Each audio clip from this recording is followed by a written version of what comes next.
I basically started making weird art games when I was in college. I made like custom arcade cabinets, and I would build the games and build the controllers for them, and they were like really weird things. One was like an investigation into how there's a genetic allele that has the same name as Sonic the Hedgehog, and I was sort of investigating that topic. I made a arcade called I made an arcade in a computer space, like the first arcade ever made.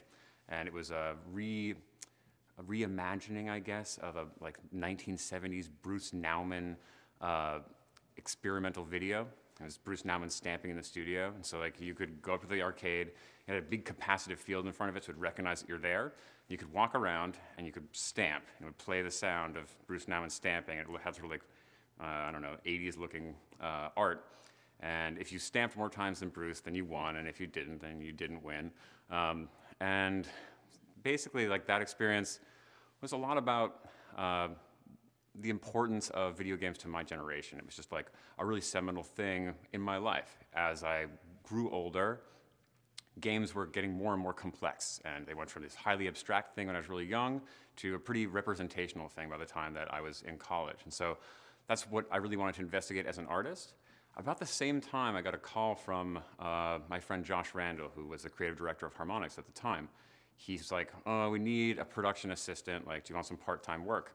So I took the part-time work, and we started getting in prototypes for the Rock Band drums and Rock Band guitars, and we were using them to test the game, and they all kept breaking. One of my jobs was to just track where they all were.